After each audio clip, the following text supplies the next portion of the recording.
This is trouble. So you look at the field goal percentage last night, the assists, the three-point percentage.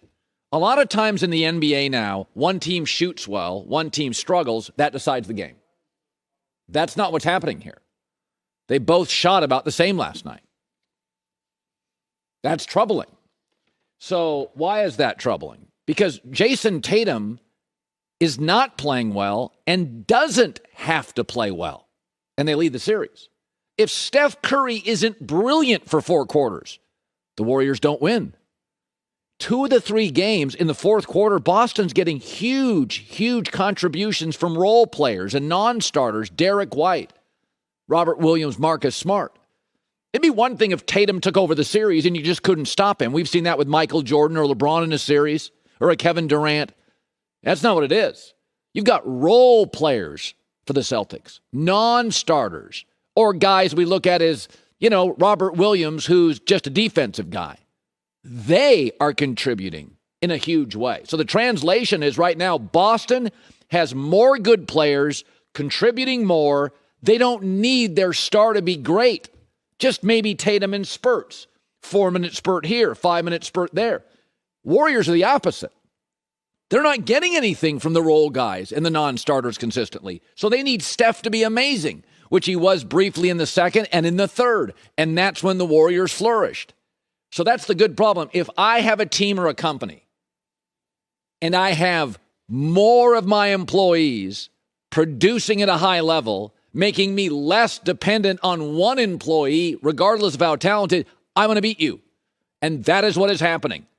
Boston's got more players producing at a high level. Some starters, some non-starters, some role players. And let's talk about Robert Williams. Because I said, and I've been saying this now for a week, this is one of my better predictions. I said, keep your eye on Robert Williams controlling the series.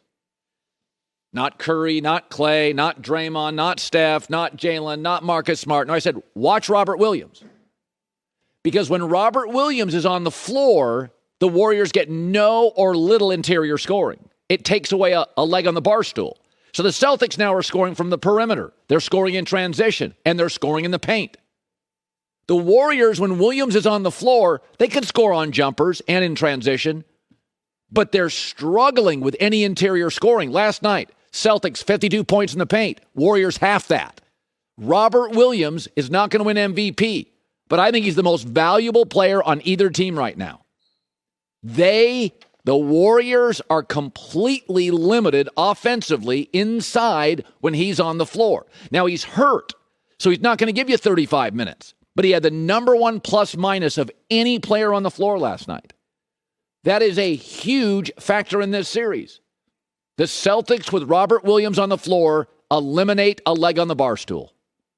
And that's where we're at. And the other thing that's really hurting them, if you start looking at this, is that people can talk about what Tatum's doing and what Steph's doing. But we tend to forget this, how valuable this jumper by Steve Kerr was, or this basket by Scottie Pippen was, or this coaching move by Phil Jackson was. It always just comes down to the stars. But what we're finding out in the NBA now is you got to have a couple stars. You often have to have 3 stars. Well, what's happening is Robert Williams is becoming a star in the series. He's just doing it differently on the defensive end. He is shutting down Golden State's interior scoring.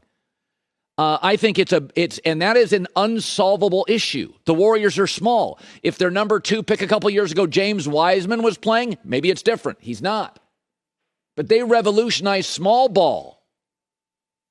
They've met their match because Robert Williams can get out on the wing and defend. He can get up the floor a little bit. So this, to me, Jaylen Brown talked about it after the game. He is changing this series. Now, he's hurt a lot. And he limped around in the first 2 games of this series. But it looks like he's now getting healthier. For the record, last night, as we always glom on to Steph and Tatum, last night in Game 3, Horford, Robert Williams, Grant Williams combined 30 points, 68% field goal percentage, 23 rebounds, 5 blocks. The role players for the Warriors, let's say Jordan Poole, Draymond Green, Otto Porter combined, 18 points, 1 block. They're just not as productive. So this is the rare championship series where The star for Boston's not playing well, but they are so deep and so productive off their star.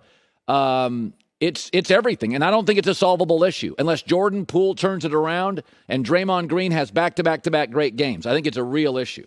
So I want to segue to something else. And this has been a topic a lot on our show.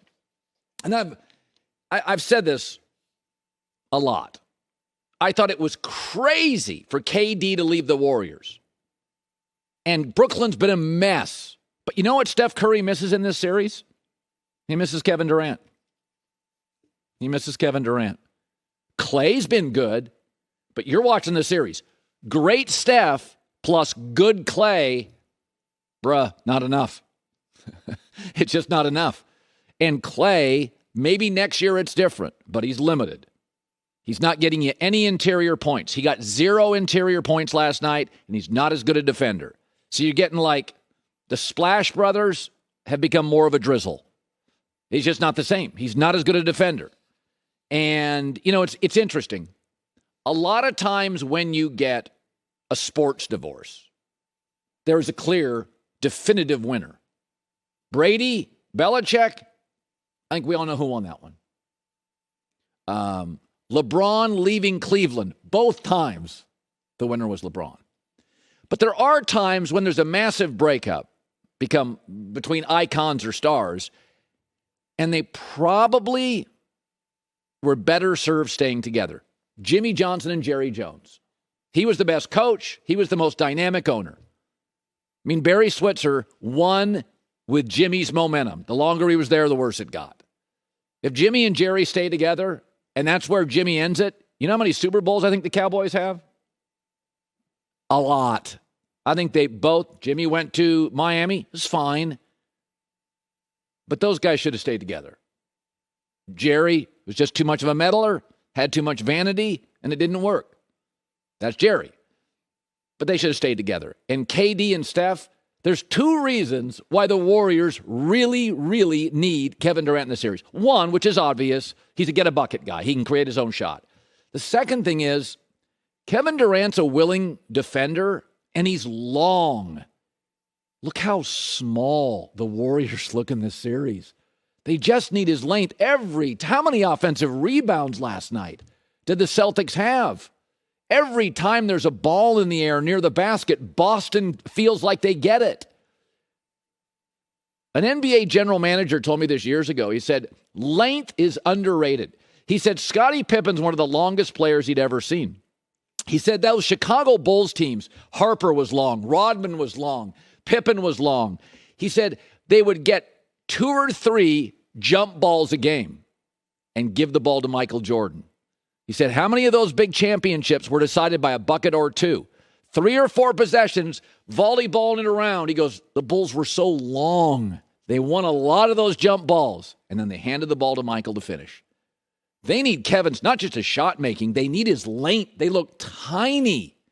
Offensive glass, Celtics are getting 2nd and 3rd looks. Hi, everybody. Thanks for watching. Subscribe here to get the latest from the show.